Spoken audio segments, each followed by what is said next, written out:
It's so easy to spiral into worry. One small thought turns into 10, and before you know it, you've imagined every possible way things could fall apart. A single moment of uncertainty becomes a storm in your mind, twisting, growing, feeding off every doubt and memory it can find.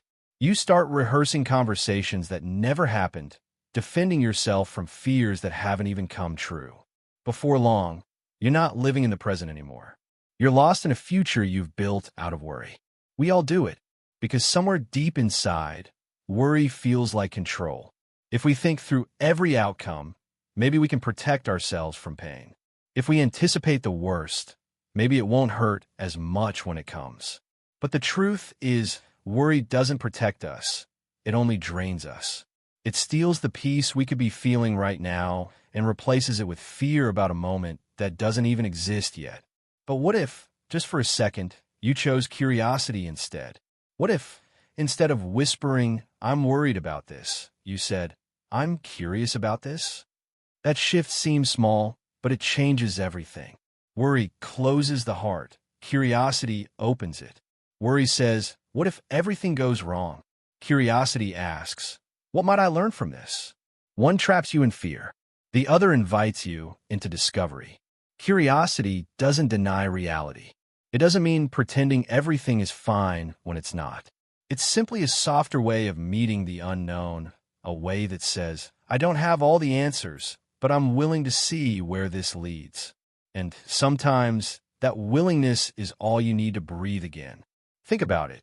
The mind that worries is trying to protect you, but it's using fear as its language. The mind that's curious is still cautious, but speaks in wonder. When you approach life with curiosity, you step into possibility. You stop asking, "What if this ruins me?" and start asking, "What if this shapes me?" You stop trying to predict and start trying to understand. There's a gentle power in that. Curiosity doesn't need certainty. It thrives in mystery. It doesn't need to control what happens next. It just wants to witness it. And when you live from that place, that open, observing, questioning space, something inside you relaxes. The grip of worry starts to loosen. Your breath deepens. The world feels a little wider. Maybe that's what peace really is. Not the absence of problems, but the presence of perspective. Because when you look at your fears through the lens of curiosity, they start to transform. A challenge becomes a question. A mistake becomes a lesson. A setback becomes an opening you didn't notice before. Life is full of moments that don't make sense until later. The plans that fall apart, the doors that close, the times when you think everything is going wrong, they often lead you somewhere you didn't even know you needed to go. But in the middle of the storm, it's hard to see that. That's where curiosity helps. It doesn't make the chaos disappear, but it gives you a way to walk through it. Instead of saying, "Why is this happening to me?" you can ask, "What might this be showing me?" Instead of saying, "I can't handle this," you can whisper, "I wonder what strength this will uncover in me." These questions don't erase pain, but they give it meaning. They remind you that even in uncertainty, there's something sacred unfolding. Sometimes the things we worry about are simply invitations in disguise. Invitations to trust, to grow, to see differently. And the only way to recognize them is to stop fighting the unknown and start getting curious about it. When you do, you begin to notice the small moments again, the ones worry makes you miss. The way the morning light hits your window.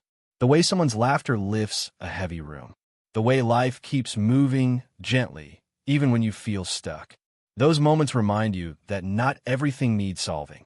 Some things just need to be seen, felt, and allowed to unfold. And maybe that's the real beauty of curiosity. It brings you back to the present. Worry lives in the future, in what if. Curiosity lives here in what is. It asks you to look around and say, "This is where I am. This is what I'm feeling. Let me explore this," instead of escaping it. It's in that exploration that peace begins to grow. Not because the world suddenly becomes certain, but because you stop needing it to be. There's a quiet courage in asking, "What if this isn't a problem to solve, but an experience to understand?" That's the moment your fear starts to soften. That's the moment you begin to move differently. Not with panic, but with presence. The next time you catch your mind spinning stories, pause. Take a breath. Feel your feet on the ground. And instead of chasing the next fearful thought, whisper to yourself, I'm curious about this. Notice what happens in that space between fear and curiosity. It's small, but it's sacred. That's where transformation begins. Because sometimes, all it takes is one small spark of wonder, one gentle, I wonder what's next, to turn a tangled web of worry into a path you didn't see before.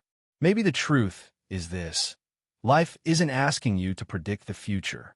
It's asking you to stay open to it, to trust that even the moments that feel heavy are part of your unfolding, to believe that there's something waiting on the other side of your worry, something that only curiosity can help you find. So when a mind begins to spiral, when the what-ifs start to pile up, when every scenario feels like a storm you can't escape, stop, breathe, look around, and ask softly, what if this is leading me somewhere good? You may not know the answer yet, but that question, that one moment of openness, could be the beginning of the calm after the storm. Sometimes, the way out of worry isn't to think less. It's to wonder more. Thank you for watching. If today's message spoke to you, don't forget to like, subscribe, and share it with someone who might need it. Life's full of lessons. Let's keep learning, growing, and becoming better together. See you in the next one.